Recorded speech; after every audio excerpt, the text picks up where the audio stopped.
All right, welcome back to the Ben Racky Fitness and Performance Podcast. Today I'm joined with Cody Craig. I'm going to let Cody do his own intro. Tell us a little bit about who you are and what populations you work with. Yep. Dr. Cody Craig. Dr. Cody Craig. Doctor of Physical Therapy, also a strength and conditioning coach. Come from a background with a lot of strength sport athletes as well as combat athletes. But what got me into what I'm doing now and how I treat and how I train came from my own severe injury history, and that's a whole other story. Sure. But that kind of changed my view and my lens on all things strength and conditioning, all things rehab, medicine, and yeah, relatively new to the greater Cincinnati area, which is how I ran into Ben here, and that's me. If you don't mind, what was the injury? Because I don't think I know this. I was fresh out of getting my certified strength and conditioning specialist. It was off season. I was a swimmer in college, and I was a college kid, so I was just working, eating, training. Yep. That was the only thing I cared, maybe drinking, but only things I cared about in life, right?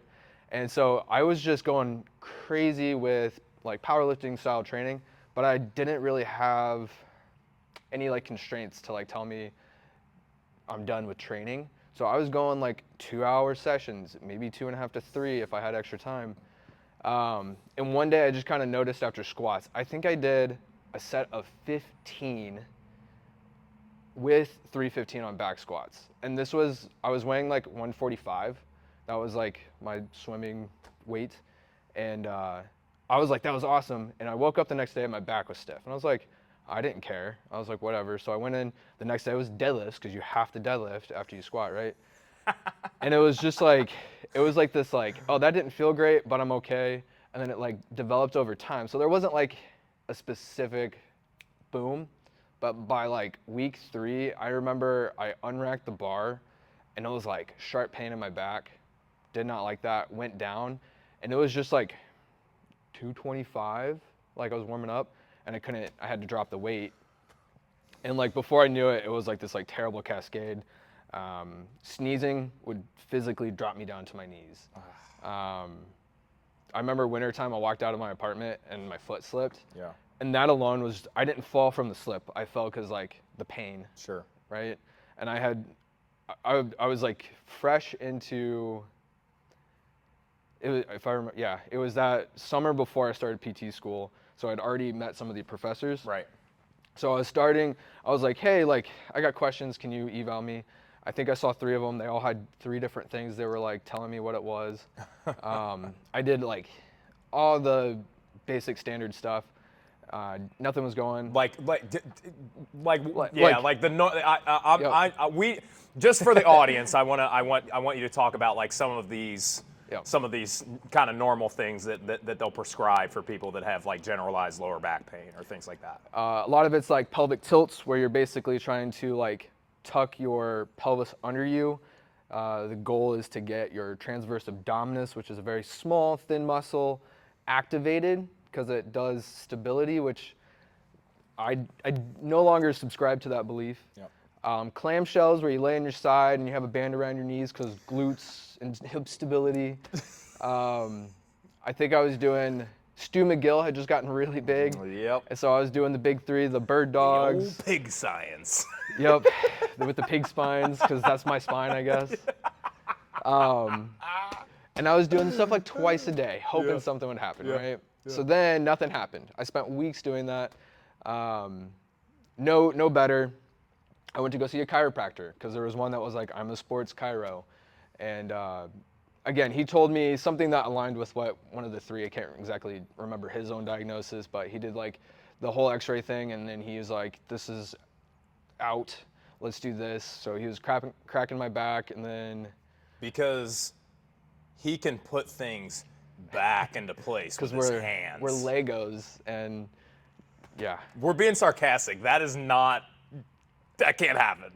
There's a lot of research out now to show how much force that requires, and physically humans do not have that capability with their own hands. Car crash. Car crash does. Maybe. I don't care if you're the mountain either. Well, he could probably do something. I don't know. Maybe him, but That would actually be kind of sick to like feel an adjustment from. I'd be terrified. I said I want a new one. Yeah. God, the nightmares.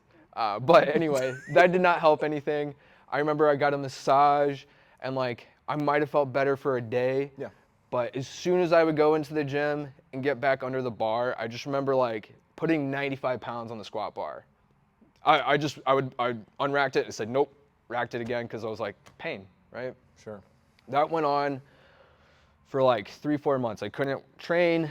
Like there was no like cardio I could do because I was afraid. Man. At this point, I was like waking up. It would take me 5 minutes just to roll out of bed. It was like a really bad place in time. Yeah. And I remember my drinking went up because that downregulates you. It was the only time my back would relax. Right. I'm not saying I went down into like an alcoholism thing, but I was more prone to like going out and partying because I actually felt physically better. Sure. Yeah. And so not only did I lose a bunch of muscle mass, I gained definitely some more like fat, adipose tissue, like poor self-worth. And I just remember I was like, what am I gonna do? Because I've been lifting since I was like 11 at that point, right? So almost 10 years, and I was like, I love this. And it was kind of taken away from me for a little bit. I tried all these other online rehab programs. Yeah.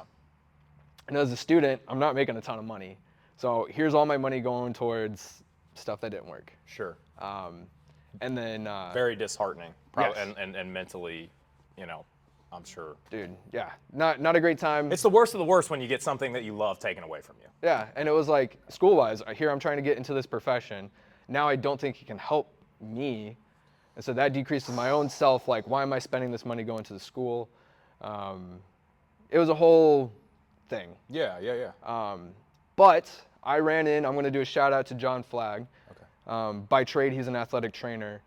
I just shot this dude a DM on Instagram, and that to this day changed my whole trajectory of my own athletic career, my own thought process in rehab training even. Yeah. And we got hooked up together, started working together.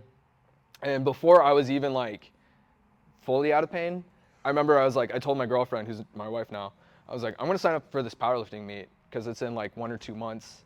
And I'm gonna do it just cause that's gonna be like this is my cherry on top. And so I did my first powerlifting meet, not because I was like, I didn't get hurt powerlifting. Yeah. I used powerlifting and like certain other modalities to get me out of pain. Sure. And not to say that I've been like perfect. You get some flare-ups every now and then. I think like, not to like interrupt your story here because I want to keep going on this. I have some things that I want to ask you about this, but like, I think any time you are training with the intent to do something that is, you don't even have to say like remarkable, but even just like remotely athletic or a strength pursuit or again a sport or whatever, physique, anything, you're probably going to run into some aches and pain. Like the idea that human beings can go through life pain-free is an illusion. That's not a real thing. Not only like physiologically, but we all go through breakups. We all go through hardships. We lose people we love. Like that's a normal part of the human experience. And I think that has to be right. And I don't think that there's this idea of which I think is again like rainbows and fairies and unicorns, where it's like that there's a magical way of training or a magical way of doing things where you're going to be now like again if you're just a human being who comes in and just wants to like move a little better, maybe look a little better, lose some weight, like you can probably train with, you don't even necessarily have to progressively overload. You can just lift a little bit of weights and do a little cardio, and you can probably be really healthy. And maybe you won't have as many, but like for people like you, for people like me, for people that were athletes, and that's a large portion of the population, we still kind of want to get after it a little bit. So anyway, going back to what you were saying. Pain is in our brains for a reason. We have receptors in our brain specifically to pick up pain. To say that you're never going to feel that, and to say that it's a bad thing to feel, that was a breakthrough. I did a year-long post-education thing on chronic pain, and it's like, you have these receptors for a reason, and to say, But anyway, it's part of it. And if you're gonna push yourself and you have endeavors, like, to say you're never going to experience any aches and pains is extremely lack of insight, I guess. Yeah, it's just not true. It's just not going to happen. Yep. Yeah. But anyway, I did my first powerlifting meet, and I think I weighed like 165 pounds, and I broke like the 1,000 total or whatever, and I walked out of that meet, and I had no pain. I might have had like, my back might have been a little tight, but I had no pain after that meet, and I continued on to compete in that, and then I picked up jiu-jitsu, and I still coach and treat, and I drink my own Kool-Aid and do all that fun stuff. And Yeah, amazing. I'm great. So and we'll get into some of this the main topic that I want to get into, but now like that we're talking about this, I am curious. So John Glad is his name, correct? Flag. Sorry. Yep. Sorry. John Flag. That was kind of having him in your life, you said, was kind of like the game-changing. That literally shot me into a whole other trajectory. Okay. In my So life, what principles, and I think that would be the term that would be correct. You can correct me if you think that's, whoa. Spider-Man. Uh-oh. No, If it bites, I was going to say, if it bites you, you might turn into Spider-Man. What are the principles that he kind of instilled in you that changed your trajectory and your I would say, lens through what you view rehab from? The first one, I would say he's like, stop looking at it like that squats are bad for you because they hurt your back. Maybe you're just more sensitive right now, because it's a spectrum, right? So he's like, we want to stay within these like certain parameters of sensitivity. He's like, just because you go into it, pain does not mean damage. It just means your warning system's cranked up a little bit more, right? So once that like kind of got through my own head, because I'm stubborn, and I was not an easy client at first, I will say that. But once I started to see like, I might have had a flare up that day, but then the next day I'm fine. That was the first like, oh, it's just like a sensitivity thing, right? Pain doesn't necessarily equal bad or damage. Or damage. Pain means, hey, there's a warning body signaling system. You a signal. Yep. Second one, again, it's not movement. This movement is bad. What can we zoom in onto that lens a little bit more? And it's like, oh, I start to have pain at this depth, or that's when my pain gets more irritable. Well, let's reduce that range of motion, right? Yeah. It sounds very silly, and some people might automatically do this without even realizing they're doing it. But like, I might not have been able to do a 135 ass to grass squat. Sure. But I could do a 315 box squat to a 16-inch box. Boom. Without flaring symptoms. Without symptoms. Yep. Yeah. And I mean, I have a perfect example of this, again, not to cut you off, but like literally last night in the gym. So, have a kid who we've had a conversation about him, who in my opinion maybe hasn't gotten the best advice from the ortho about his, again, what I'm not diagnosed. I'm just saying, like, what I'm seeing is this is patellar tendinopathy, classic patellar tendinopathy. It's been going on for months. He got the PRP injections.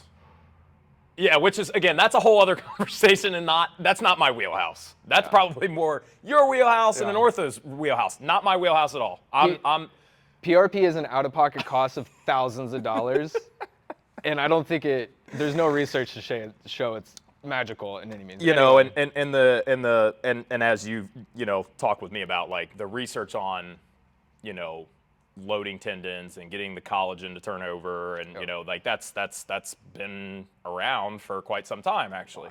Wow. We were doing our warm-up stuff, And I know he's been a little sensitive, and we were doing, some hopping and stuff, and the one knee started to flare up on him. Okay. And I was like, okay. I was like, you can try your I was like, we're gonna hold off on any of the jumping and the sprinting and the decel stuff for the night. But I was like, if you want to try your squat, try it. He does it, does a warm-up set, and he's like, doesn't feel great on the knee, the one knee specifically, in a deep squat, which we know makes sense. Yeah. But if I slide an 18-inch box under his butt, he's like, yeah, it's fine, not flaring up symptoms. Like, I mean, he's like, maybe like a 2 out of 10, and I'm like, which is perfect. okay. I was like, we can work with that, as long as it's not getting worse while we're doing this, as long as it's staying around that 2, we're good. Yeah. And he trained, and he's like, man, like that actually felt really good. And I'm like, cool. Like, we'll monitor each time you come in. I'm gonna meet you where you're at, and we're gonna keep it moving. So, it's just like stuff like that is just not talked about. It's just like squat bad, knee pain bad, this like, where it's like, I think more of a traditional model would have had him on the floor doing clamshells and hip activation, or straight leg raises. Which is like, again, when we talk about, providing an adequate stimulus to promote physiological adaptation, like, especially for an athlete, this kid's 6'3", 210 pounds, and is a monster. And is a unit. Yeah. Straight leg raises on the ground. That's, maybe you can do that as a warm up. That might work for grandma. Maybe. Who's 110 pounds. Yeah, and has never trained before in her life. Exactly. Yeah. But anyway, yeah. Which, I mean, but like, yeah, they're principles for a reason, because they carry over to not just certain situations, but they apply to everybody, right? Sure. Anyway, going back to the principles that John flagged. Yeah. I'll get it right again. I got to meet John. So I was going to say, I'm going to send this to him. He's like, dude, I don't like him. He messed up my name twice. John, I apologize in advance. But, so like, let's reduce that range of motion. He always is like, okay, check in the next day, see how things are doing. Very moderate increasing in load. And guess what? If symptoms either stayed the same or maybe got a little worse, the next week I would repeat that set or maybe decrease how much volume and intensity I was doing. Sure.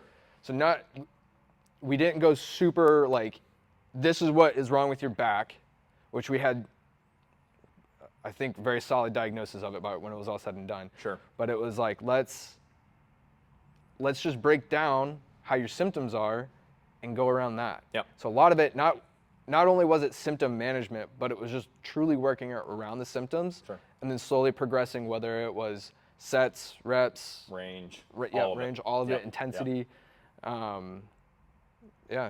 So what it sounds like you're saying is, oftentimes with rehab, the fixing is the doing. Yes, 100%. Of the thing that potentially caused symptoms in the first place. Would I be now? 100%. My favorite quote is like, the difference between medication and poison is the dose. Even water, you can 100% overdose on water. Like, we've seen that happen. And that's it. Like, it's something so general, but it applies literally to, as far as orthopedic goes, like 100% orthopedic conditions. And we know 2 reasons why people get hurt 99% of the time. Doing too little for too long, because your body is good at adapting to not needing those tissues, or doing too much too soon, because you've exceeded tissue capacity. And it's like, usually it's step 1 to step 2, but individually they can navigate that, right? And there's different like, I think now that has become a more mainstream idea.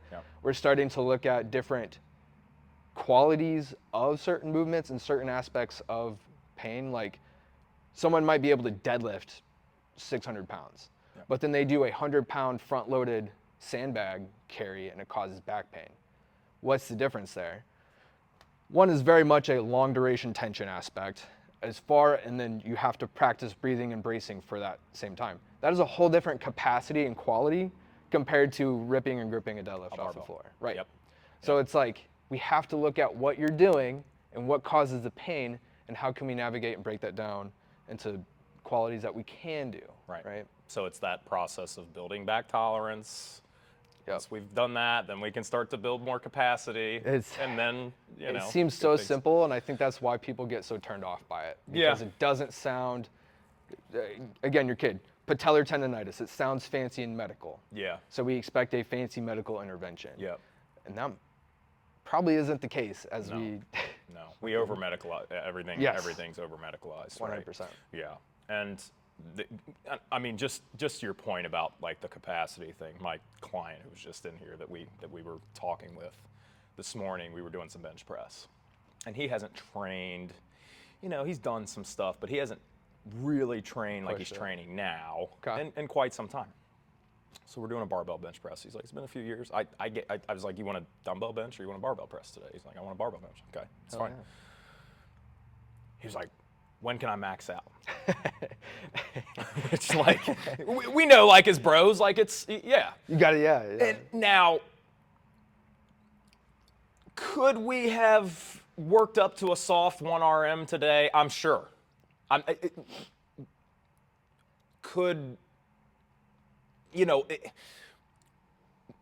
haven't been working with him for even a month. Okay.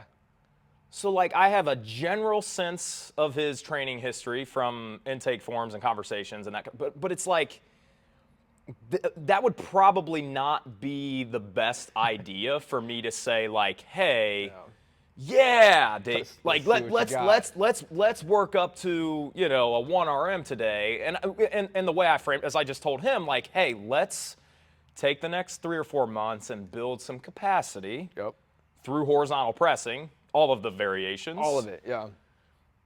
And then, then I'll feel more comfortable about like, hey, if it's just me and you in here one day and nobody else signs up or whatever for the semi-private group, hey, let's, we can work up to a soft 1RM, so again, I just think, and again, I'm not trying to like be, a gatekeeping, because like that's a thing online too now, is like people are, you have to earn the right to do, Sure, and that's frustrating. And there's people that are pushing back on that, and us as well. But you also have to like use your head, and like I want to be a movement optimist. I want to be a bench press optimist. I want to be a whatever the client wants to do optimist. Sure. Yeah. Right. But I also want to be. I also want to be use my brain. Right. And not because again those peaks and valleys are where people get in trouble, right? Like, if tissues don't have the capacity for load and we go to, work up to a 1RM today, and this is the first time you've bench pressed in 2 years, and something does happen, that's on me. Directly, like as a coach. So anyway, and well, even then, like they might be feeling good. Sure. And they're like, no, it's moving fast. And it's like, you still have to know in your head, I still have to keep you reeled back in just for now. Because you don't have enough training data to really know what, because, I mean, I've had people that can do a double at 95%. But then you go up to 100 and like, they might miss it actually, right? Right. But then you have someone, like I've noticed with my like female athletes I work with, they can crank out maybe like 15 reps on like a 85% lift. And I'm like, I might get 6.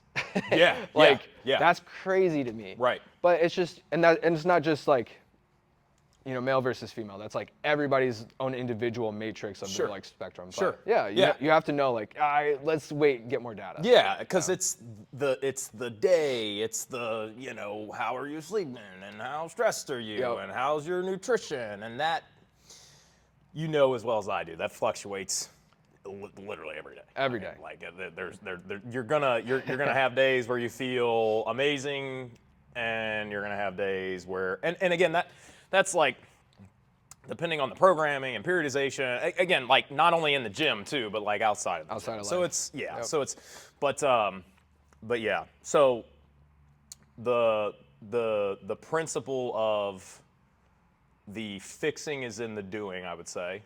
Yeah. Were there any other takeaways? Definitely, like, pain does not equal damage. Yeah, was yeah. a huge one, because I start to catastrophize. Yeah. Anybody would. Yeah. So then you get worried. You're like, well, am I making it worse? It's going to make it worse. No, it's probably not. Yeah. But you just have to find that entry point. Sure. Right? Yep. And that, like, back squats, I was lucky and I could go to a box squat, right? But that might be a goblet squat for somebody. For somebody, right? Yep. It doesn't necessarily have to be. It's just you want to find that least removed entry point. Yeah. Whatever some, that is. Some sort of a knee bending exercise. Yes. Exercise. Literally break it down like, okay, like we're gonna bend our knees today, Yeah. right? Yeah. We're gonna move our back a little bit. Yeah. But, Rock on. So Cool. Yeah, I think the topic that we really wanted to discuss today. Thanks for going into that. yeah, for sure. Is this idea of sport-specific training, and I am not necessarily. I don't have any MMA athletes or jiu-jitsu athletes or anything like that. I train field and court sports for the predominantly and adult general fitness population. I worked with a couple WWE guys in the past. Sick. Yeah, that was interesting. Just from like, they're recording these shows till like 3 a.m, and then they'd like come into these like morning sessions, and I'm like, you should probably just be like sleeping right now. Sleep, bro. Like, yeah. And then like come in at like 3 a.m. Anyway,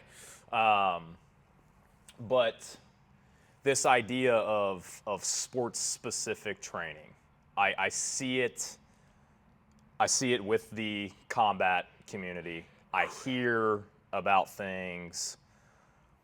Obviously, I have my own experiences with like the field and court sport athletes. Work with a lot of volleyball athletes.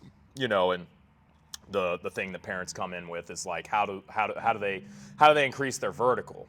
Mm-hmm. And I think oftentimes they don't see like volleyballs hanging from the ceiling, or like a volleyball net, There's no or net in here. What are you volleyballs, doing? or and maybe people think that like that's the thing. But when you think about this, and especially like, again, I'm just using volleyball as an example. You can apply this to baseball, soccer, anything, especially in the United States, because I think everything is so,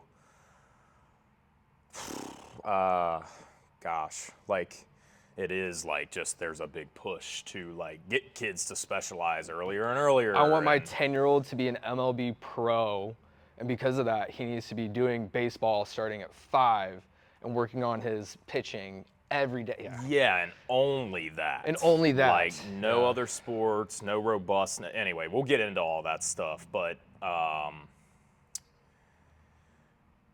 like I said, I'm using the volleyball as an example. I think people, these kids starting at 10, 11, 12 years old, they play volleyball year round. Mm-hmm. So they play for their schools, they play for their middle school and high school, and then they maybe get like a 2-week break, and then it's travel. Like, and then it's club from December to like June or July. And then August, like the school season, like I did the math a couple years ago. I think the volleyball, I think they get like, these girls that are playing year round, I think it's like 7 weeks off. Man, 7 weeks off, that's crazy. Yeah, and so that discussion with that parent that I talked to you about, so like one of the things he said during our conversation was that some of these girls that he knows that played at their high school, they've gone on to college, and they've increased their vertical by 2 or 3 or 4 inches. And he was kind of like, framing it as like, why? Why is that happening? And I'm like, I think for the same reason that they don't experience as much. I'm not saying they don't, because a lot of these girls, like at a high level, again, they're just very forceful, and like when you're playing college volleyball and you're very forceful, you're probably going to experience, again, like it goes back to that, like if you're a high level athlete, you're probably going to experience some pain, Sure. some discomfort. Yep. But less than I would say even when they were in high school, and for maybe multiple reasons, because they're probably like, but why is their vert going up? Why are they maybe experiencing less of the aches and pains? Why are they? It's because they're playing less volleyball. They actually have time to recover. They're not always fatigued. They're not playing 13 games or 10 games in 3 days in a weekend tournament, multiple weekends in a row. And not all, I'm not saying the tournaments are always back to back, but there are times throughout the calendar year where they have that. And so why did their vert go up? Maybe it's just because they're not as fatigued. Yep. You know, and again, that's just one. I'm not saying that's the only thing. Like, I think you insert these kids into like some consistent good strength training and some consistent good like not only just like volleyball specific jumping, approach jumping and stuff like that, but like you know, maybe some bouncing off the ground, some like some jumping in different contexts is what I would say, right? You know, from my vantage point, that's probably why you're seeing those kinds of things, is just because you're getting to recover. You're able to put on a little more muscle mass because you have the resources to go to it. Your tendons are getting more collagen. Yes. Yes. So why is there this prevailing theme in rehab and in strength and conditioning and performance training why is there this propensity to lean into this like idea of sports specific training? There's a lot of factors, of course. Me, with a lot of my clientele might be online, so there's a social media aspect. What looks cooler and what looks like it's going to do more? Someone that's I'm trying to think of something like just crazy. They might do, if they're a lineman or something like that, you see them doing like crazy bench press variations with bands coming in all different directions, and they're wearing like, they're on a stability ball. And like, because it's more, you don't get stability on the field. And it's like, that catches more attention. Right? And it looks cool. If you don't know what's going on, at least. And I think that spreads like wildfire. And then of course the dude is always like jacked or a unit. And it's like, well, I want to look like that, or I want to be like that, so I have to do this. And it's like, I think we forget the role of genetics, training history. We don't even know context behind the rest of what they're doing. They might just film that just because they know it gets, you know, views or something like that. And then it makes sense to parents with their kids. Like, I was a swimmer, and then I went and did some strength and conditioning with swimmers after the fact when I was a GA. And everyone's like, we need to do straight arm lat pull downs. And I'm like, bro, you're doing 40,000 strokes over 3 days. You do not need to do more of that. Like, your freestyle is all, like, guess what, bro? You already have shoulder issues. Let's not continue to give you more of what is making you more sensitive to that, right?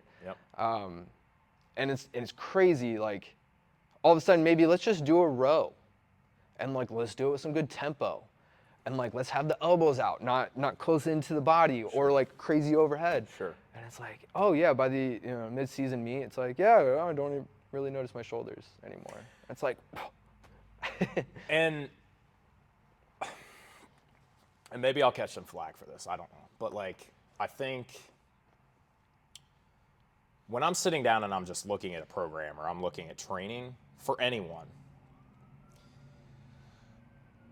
I'm addressing the human being element first, right? So like, yes, am I looking at like the demands of the sport? Of course. But like most of the kids, most of the athletes that I see have never trained before in their life. So like, when we look at like, again, training the human, like, every human being probably needs to be able to perform some sort of a squat, some sort of a hinge, Right. some pushing and pulling that is more horizontal in nature and more vertical in nature. Some sort of locomotion, moving yourself through space. Some sort of again, jumping, hopping, leaping, sprinting, decelerate. So when I'm looking at programming, I'm not even necessarily looking at okay, what are the sports specific needs for because I know that if I bring up all of these general qualities over time, probably going to be a more robust human being. They're probably going to stay a little healthier. Yep. Now, again, I'm not saying that during different times of the year, we weight room volume needs to come down a little bit. If their sport volume goes, there's an inverse relationship between those things, right? Periodization is a thing that should be addressed. Yeah, that is a thing, but it doesn't mean that I'm going to come in here and do. Yeah, I don't know, like a standing on one leg Bosu ball thingy for stability or for because any inputs like that, any unstable surface type stuff, it decreases force output. So I'm not saying that that's never okay. Time and place. Right, but maybe for somebody that's healthy. I'd argue that we could probably find some things that would be better suited with our, with the time that we have allotted for training. I don't know. I like to look at it here's our buckets of need, right? Farming example, you have water buckets. It's these are going to go to the pigs or whatever. These are going to go to the horses. And each bucket, maybe you have a bigger bucket because you have more to navigate over with the horses versus the chickens. Sure. Right? And so it's the same thing in training. Their biggest bucket might literally just be learning the motions. Sure. Right? Exactly what you're saying. Or it's their bucket's already full from practice because they just did 2 hours of jumping and sprints or lateral stuff. It's it's already full. Doing more is not going to necessarily give more benefit, right? So along to the same needs, it's there's general qualities you should bring up. And it's so my head takes the bucket example. That's how I like to put it in my own head, at least. Yeah, well, and the thing that I like to think about too is even just when athletes come into the gym, regardless of what I've put on their on paper, what are they not getting? Yeah. What are they not getting in their sport, right? And oftentimes for the kids that I work, track, volleyball, lacrosse, football, basketball, baseball, cross country. The thing that all of those kind of kids are not necessarily getting is the force side of the equation. Is the strength side of the equation. A lot of these kids, a lot of kids that, and especially kids I would say that are multi-sport and playing multiple sports. Now, to be clear, I'm not saying we don't sprint, we don't jump, we don't agility, we don't do these things, but you do have to keep in mind, if they're practicing multiple times a week and they're playing, again, they're getting foot contacts, they're getting decel, they're getting XL, they're getting potentially, depending on the sport, max velocity. Sure. So I'm not saying we can't touch on those things in here if we need to, but the thing that they're really not getting is the force side of the equation. And I think that that's important for health.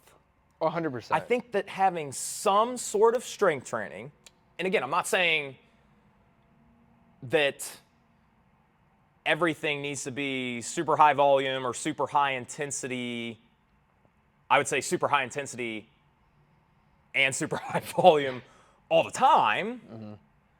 But and again, we can talk about this too with partial range of motion stuff and keeping the intensity high, keeping your neurological strength. those are ways we can leverage fatigue and like 100%. you know, and keep kids progressing. Not only, I mean, for most high schoolers, like not only will they maintain their strength, they'll actually gain strength during their seasons. Yep. You know, by leveraging those things. But you're still keeping in mind the main thing is the main thing. But like, again, that fourth side of the equation, we can still get a lot out of the strength training side of things and hopefully keep them healthy and potentially keep them healthy. And again, there's data to support this. Right. That's why every college in America has strength and conditioning coaches and strength Massive staffs. weight rooms and the best sore neck squat racks. Yeah, right. No, it's 100% a thing, and it's crazy to me how like you see. Look at USA sprinters, like their quads are like the size of tree trunks. Yep. For a reason. Yep. They're in the weight room and they're building. Whether it's an output day, just max strength output, Sure. or maybe they got some good volume, like they have to have the structural tissue around to support crazy fast max velocity effort sprinting. Because if you don't have anything to back that up, you're going to either stagnate, overdo it, and cause patellar tendinopathy, quad, whatever. Right. Like there's negative consequences when you're missing the strength side of things. Yep.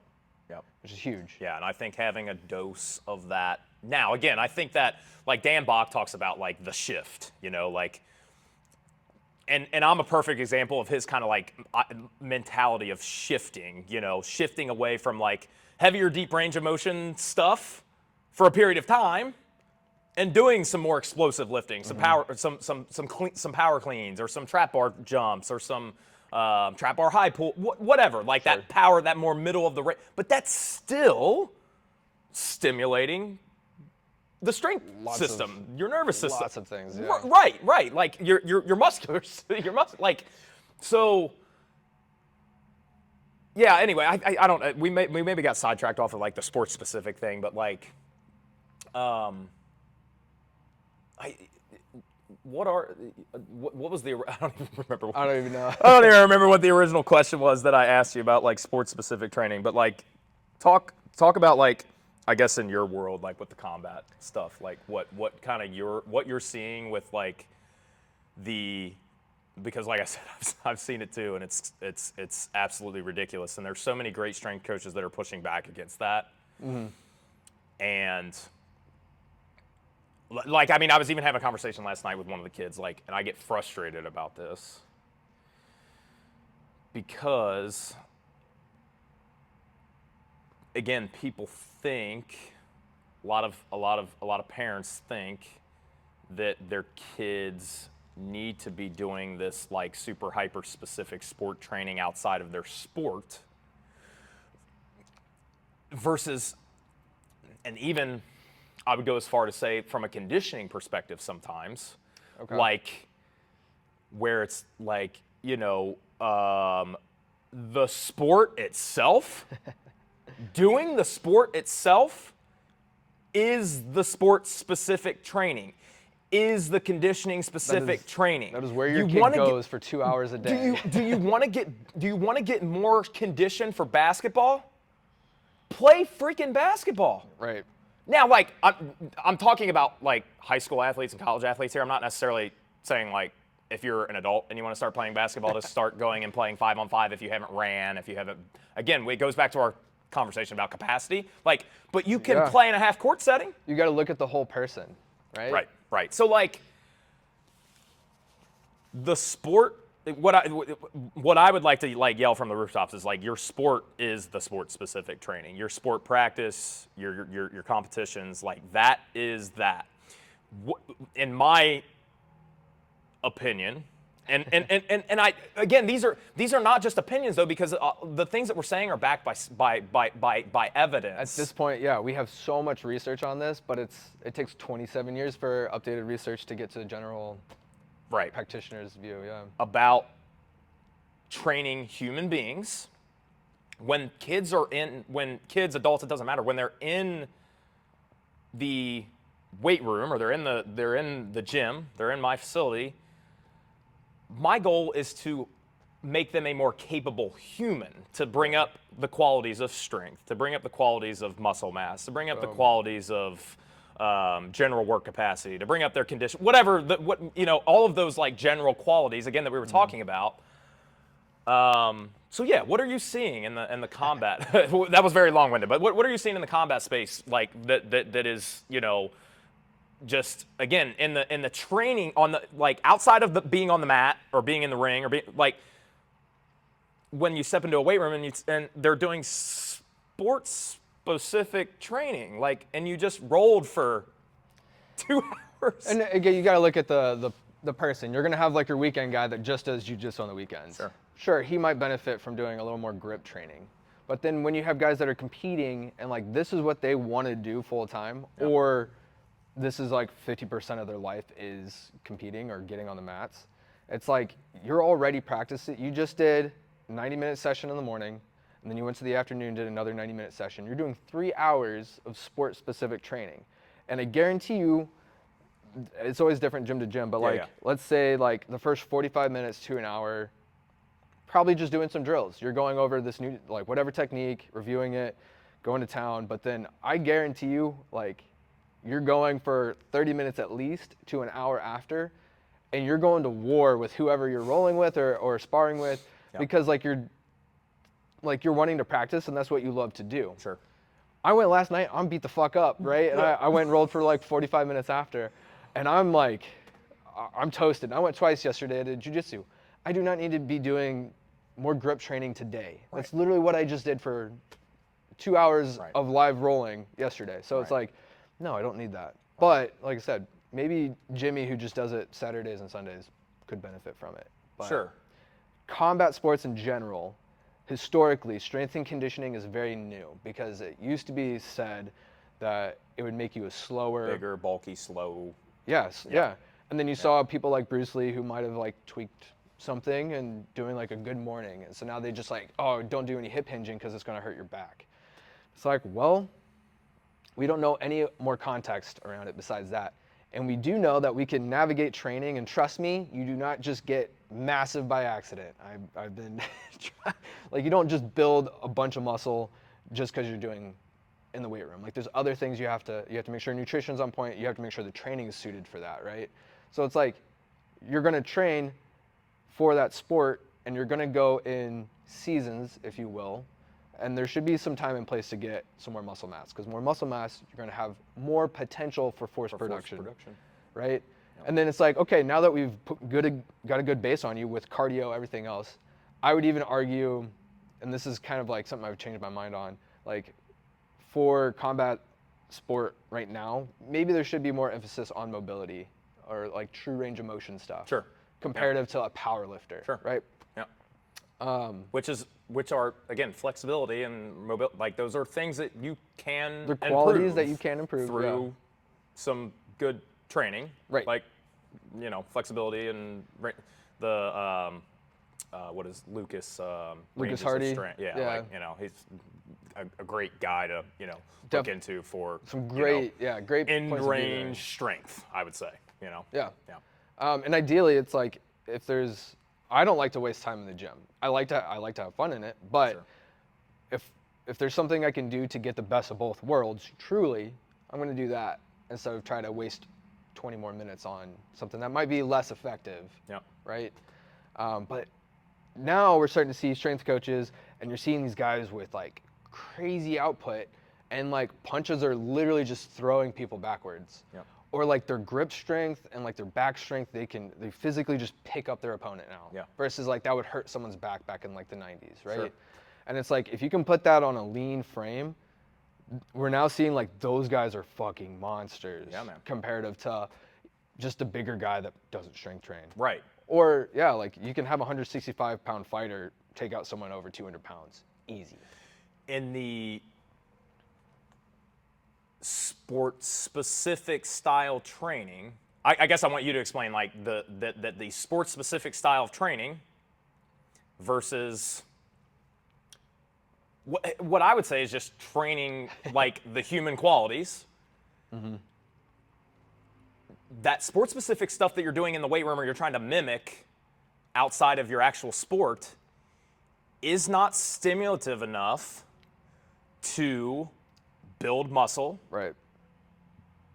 gain neurological strength, Yep. and the flexibility and mobility and the things that do that are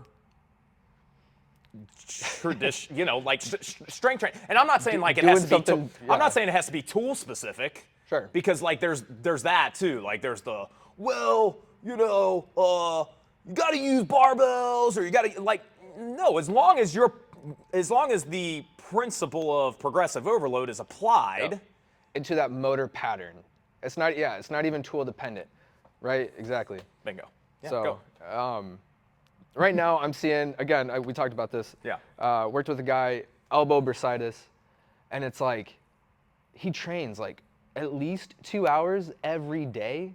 Sometimes he'll get a second session and that might go for another 2 hours. What a dog. He's got a part-time to full-time job on top of everything he's already doing.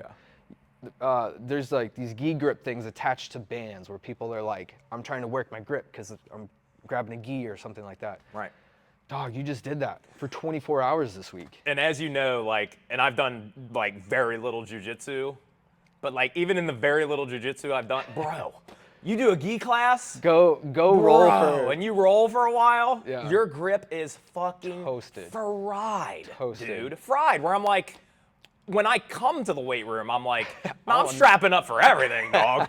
I'm strapping up on every pulling exercise, any hinging exercise, anything where I've got my hands on something, I'm using fucking straps. I competed in 2020 at the Arnold in jiu-jitsu. Okay. And that was the year it shut down, right? And they let just the athletes come in.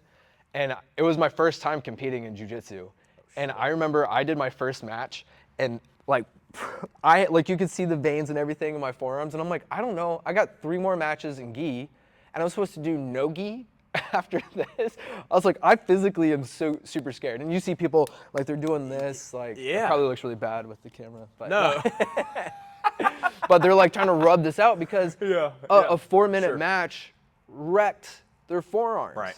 Yep.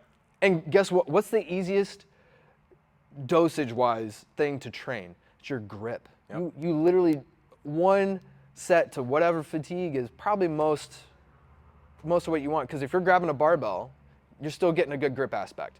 Even when you strap up, you are still going to get a good grip aspect. You have to have that grip in some fashion. Please, can you say that again? Because because there's people that still to this day. And it's not just combat sports. It's baseball. It's because baseball, you want to have strong forearms and strong arms and strong shoulder. Arm carry, right.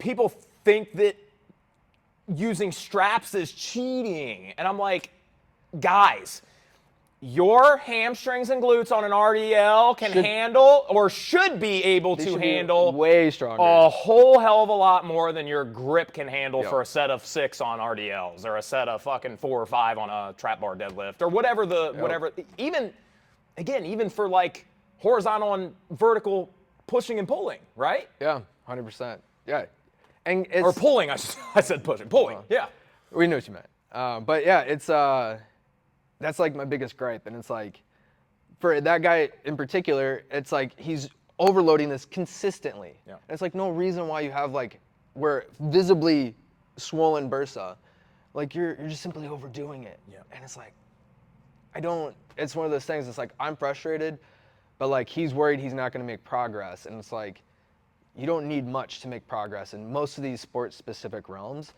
or you can forego it altogether for the most part.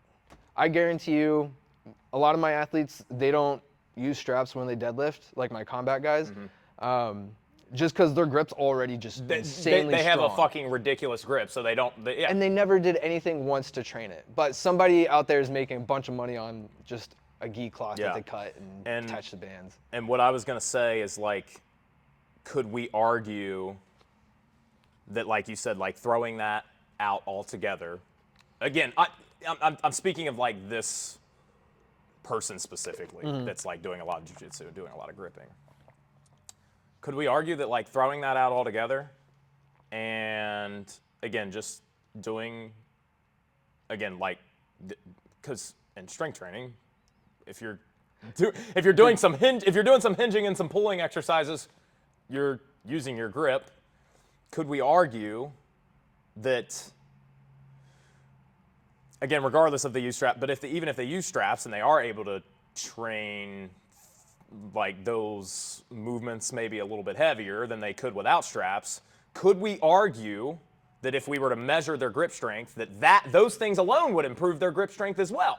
Could that be? I would argue that, yeah. I would as well. I kind of support that. I would as well. Now, like me being like a physical therapist, it's like, well, there is a time and place sometimes. Like sometimes people do get like a grip injury or something that does affect their grip. That's going to be, this is where we might look more sport specific. Of course. But as a performance aspect. To build tolerance. To build that tolerance back up. Right. And there's a lot of things with like grip and like you have like. That's a callback, by the way. There's a lot of the hand, I physically hate hand anatomy because it's majority tendon anyway. Yeah. But, which is training different qualities. Right. But I forget where I was going with that. But like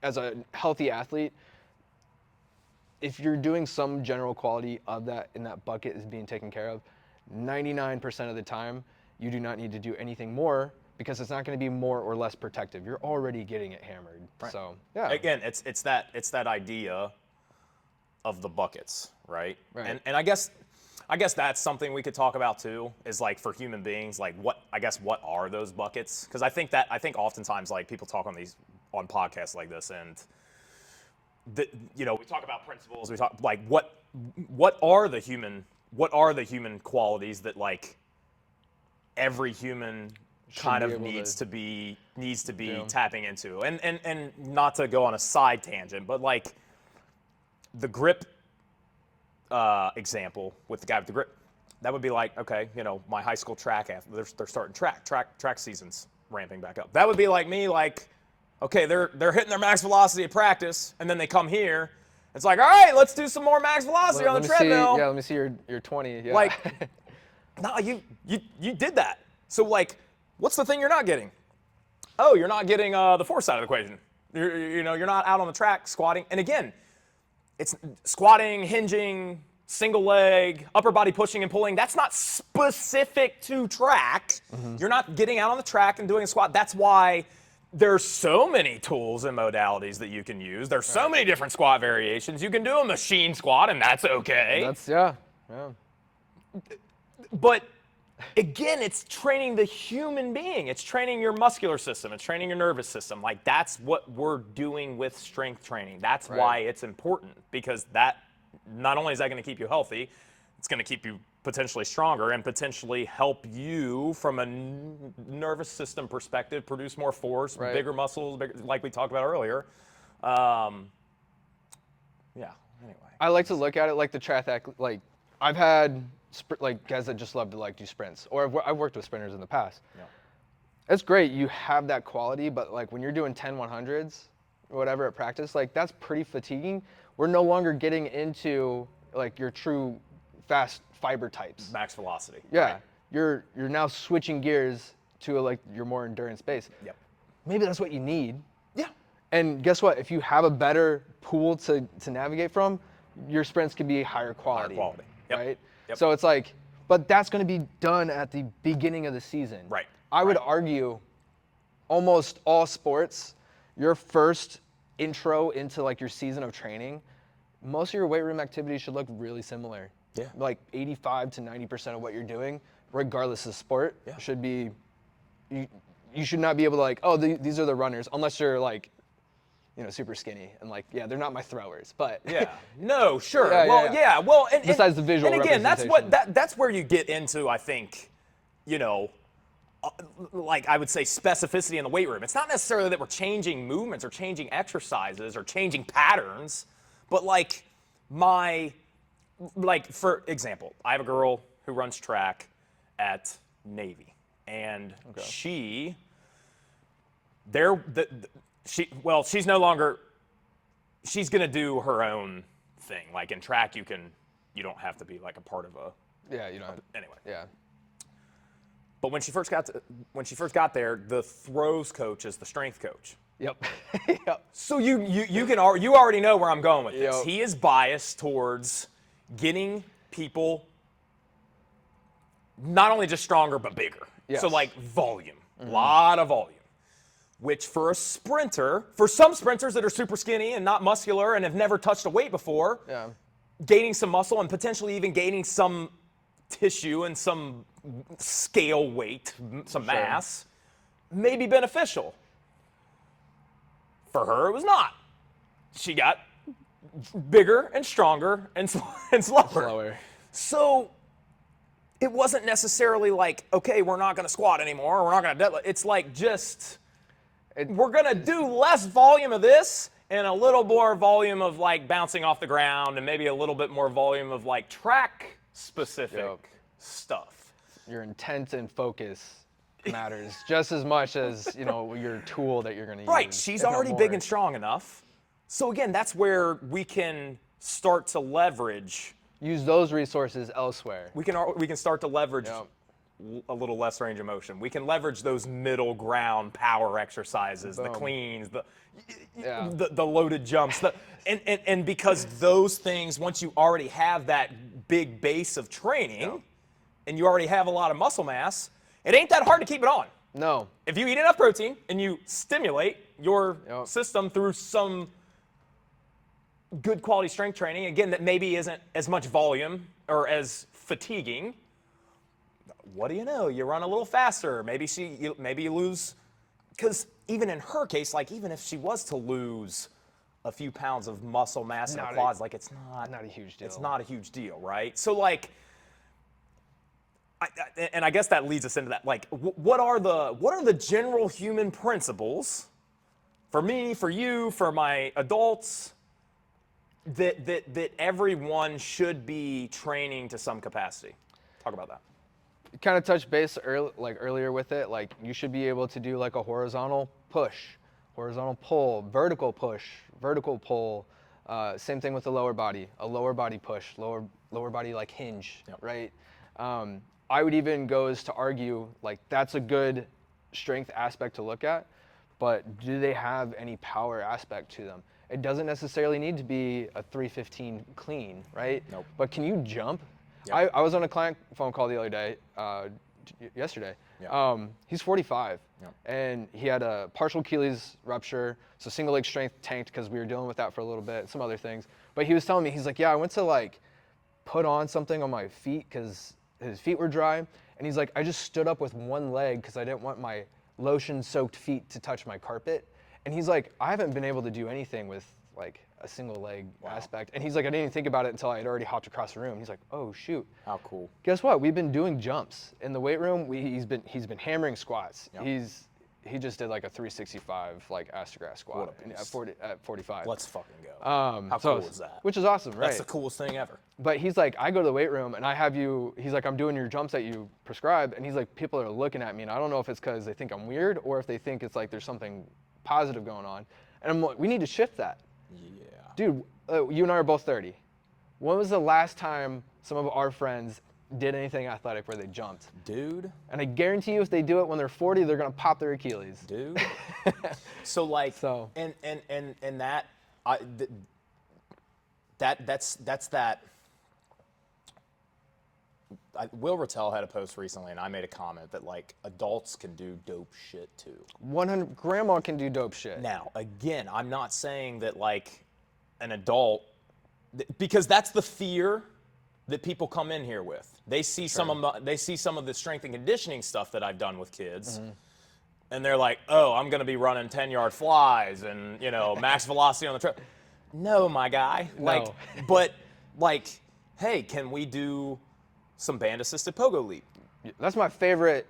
Intro. Yeah. Can we do a foot fire? Just put a 45-pound plate on the ground, 2 up, 2 down. And that can be.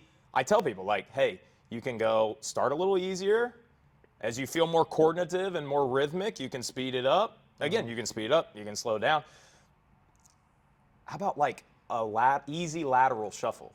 Yeah. Or an easy skip, or an easy, like you said, like the band assisted pogo leap, can you just like jump rope? Can you do like a jump rope type hop? Yeah. Like those are your entry points, and then you could potentially work into like a low box jump. Yeah, Right? Like you could do some the box crazy is stuff. decreasing the force Landing. of the landing, Yep. right? Like once you've kind of developed some capacity and stuff through those other those pogo variations, you can probably introduce somebody to that. Freestyle and just Right. go crazy with it. Yeah. Right. So like, and I think that aspect, not only from a, because we know the data on like risk of falling Yep. and broken hips and what that can do. I mean, the stats are kind of wild with that, like over the age of 65. I think, with if you guys don't know, it's like if you break a hip over the age of 65 and you get hospitalized, your risk of dying in the next year is exponentially higher just because of, well, why did you break your hip? Why did it break so easily? And it's like, well, there was a lack. You probably had sarcopenia, osteoporotic. Why did you lose your balance and fall? Well, you tripped and you didn't have the power capabilities to move that leg fast enough to catch you. Yep. Right? And it's like, if we took that more seriously, that might change how we look at older adult training. Right. And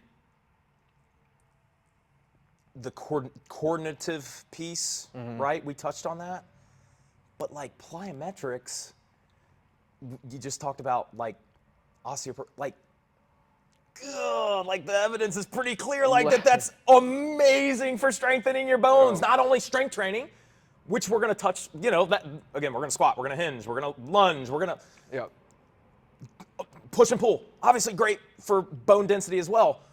But man, plyos are like, there's nothing that produces more force onto the skeletal system than like doing a true plyometric activity, or like your assisted pogo is again a good entry point to that for your skeletal system. Right, and even like guys running, jogging, like that kind of stuff is plyometric. Like you're bouncing off the ground. Like so, there's entry points. Yeah, you don't. For everyone. What's that guy on? Everyone always pulls up the old guy from like the 80s that's like doing these crazy jumps over the hurdles in the gym, and then he goes up the. Werner Gunther. Well, yeah, Gunther. I was gonna say Gunther. Yeah, Werner Gunther. You don't have to do what he's doing. No, he's an absolute yoked monster. Right, and you don't have to do what like you see me doing on social media with my training. I'm still 30. Like I'm still pretty healthy and still, or what my high school kids are doing. That I promise you, when you come into these doors, that is not where we're going to start. That is not where we're going to start. If you have the desire to work to something like that, goals, yeah, great. But most adults get a shitload of benefit from just some basic hopping, some basic leaping, some basic box jumping, like that kind of stuff. If you just keep that in every week for the rest of your life, boom, you're gonna be in a really good spot. Looking at research on jump ropers, like, dude, their ankles, knees, and hips, primo orthopedically as the joints go. And it's like, guess what? They're fucking jumping all the fucking time. So, sorry, I don't know if you cuss on here, but. No, I do. Okay. Yeah, absolutely. But no, I think that's, and again, all of these principles, again, power training, again, something where you're moving your body through space with some at load. Speed, and at load. Strength training, and that can be, I think for adults, that can be pretty general, if you're, not super, you don't want to get super specific with, but then oftentimes like adults have, strength goals. They're like, I want to deadlift this, or I want to squat this, or, and that's, that kind of stuff is cool too. But yeah, I think that I think our conversation though encapsulates, why training the human being, the human body, like treating a human like a human, and again, like those buckets, those qualities that we listed, making sure every human being that you're working with is hitting something from those, frequency-wise, what would you say? I mean, at least twice per week. And- I think the other quality that we maybe didn't like necessarily touch on specifically would be conditioning. Sure, and that I think a lot of that goes. We've known that forever. That we should all have good cardio. Yep. Right. Yep. In both aspects. Yep. You know. Yep. That's well. What's the recommended clinical guidelines for it? It's like you can either get 150 minutes of low intensity, Yep. or you can get 75 minutes of high intensity Vigorous. where you're vigorous, where you're like zone 4 and above or something like that. And it's So like the less time you have, go hard. Yeah. go hard. and that's where, like, even like with my client today, like we did some bike intervals, and he did great. But like I get pushed back sometimes, obviously, when we get to the end, and people don't want to do their people don't want to do their conditioning. If it's somebody that I know is doing a lot of stuff outside of here, and they're a runner, and you can probably hit arms at the end. Yeah. But like from a health perspective, and you hired me for my expertise, and maybe I know you're not even getting like 8,000 to 12,000 steps a day. It's like, hey, we should, from a health perspective, get after it a little bit 2 or 3 times a week. And that conditioning aspect might be getting 8,000 steps a day. For someone a like lot of people. You might not get office workers might get 2,000 100%. steps, and that's just to go into work and come back if they don't work from home. And I mean, that's the first thing personally for adults that I like to attack. It's just exercise and just general, like, hey, like, especially adults with weight loss goals, Sure. people that are obese. Like, hey, you're getting 2,500 steps a day.